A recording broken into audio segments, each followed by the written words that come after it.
All right, my friends. I'm going to ask for everybody's help on this one.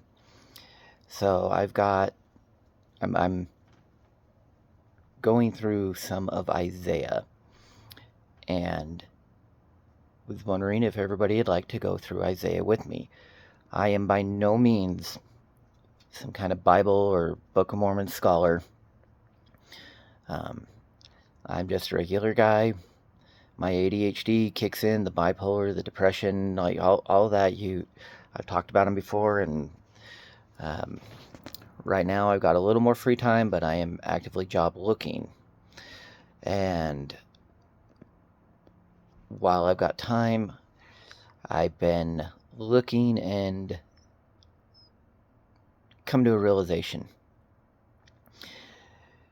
While Isaiah is incredibly confusing, one verse he could be talking about something in his time, literally the next verse he could be talking about something in the last days.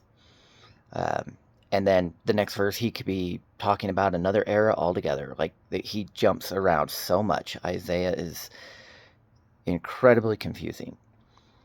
But when the Savior himself quotes Isaiah, when he references Isaiah by name, um,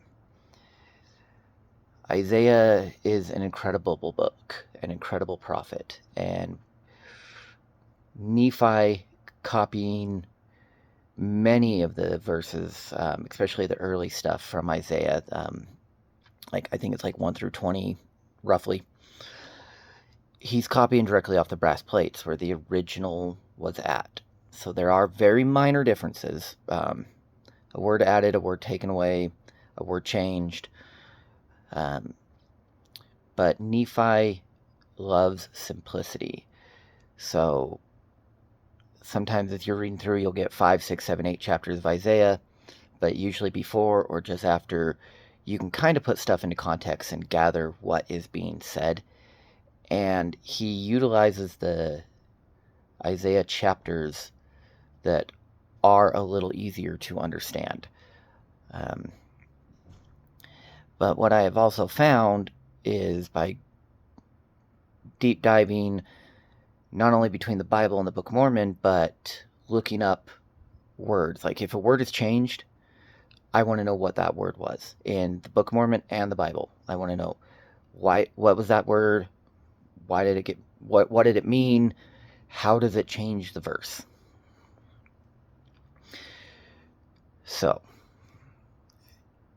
right now, because I'm in that section of the Book of Mormon where he's doing a lot of Isaiah, and I want to do a deeper dive, a deeper study. I'd like to know if you, as my friends, would like to go with me. It would mean longer format videos.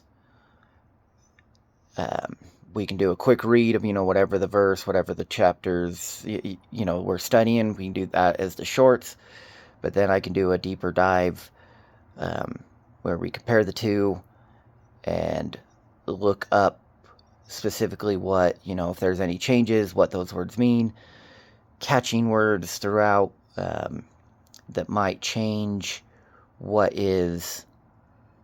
how you read and understand.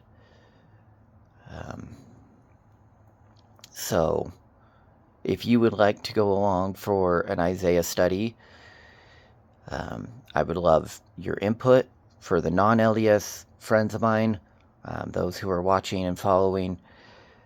I love your guys' interpretations too. I have said in some earlier videos, I've studied the Bible with non-denominational, with Jehovah's Witnesses, with Catholics. Everybody brings something new. And it has changed the way that I have seen and studied the Bible. So, everybody's interpretation, not everybody's interpretation is correct. Mine is not going to always be correct. Only the Spirit can guide you into what is correct from whoever. It doesn't matter if it's a local pastor, a televangelist, or the prophet of our church. The Spirit will guide and direct you into what is true, because God sets truth, period. That cannot be argued with, because it's true. You can have a different view, a different perspective. To me, this means A, B, and C. To you, this means A, B, and C. Well, maybe I was wrong. Maybe I missed certain things. But then it allows me to look and go, oh, okay. I have learned. I've grown. Great. It's been a good day. So, again, if you want to go with me through an Isaiah study, comment. Let's see where everybody's at, and even the hard topics. I'll tell everybody right now, Isaiah 4. Look at that first verse. It is not something that's past, it's something that's coming. He very specifically, if you read Isaiah 3 and go right into Isaiah 4 without stopping, I don't know why they broke it up.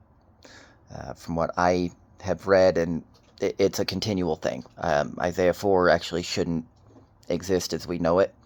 It should just be the end of Isaiah 3.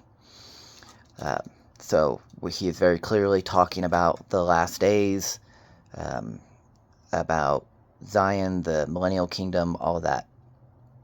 It's a hard topic. It's a very hard topic for a lot of people. And understandably, it very much should be a hard topic. But that's what part of when it says wrestling with the Spirit, wrestling with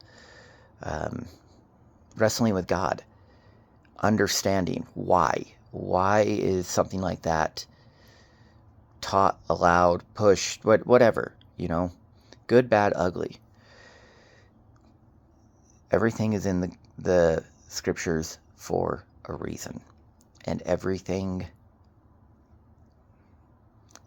deserves some time and some attention. So, if you want to go with me, let me know. Let's comment down below. We can start right back at Isaiah 1, compare it to the Book of Mormon, and just go through all of that together. So if you guys would like to go with me, let me know. Love y'all.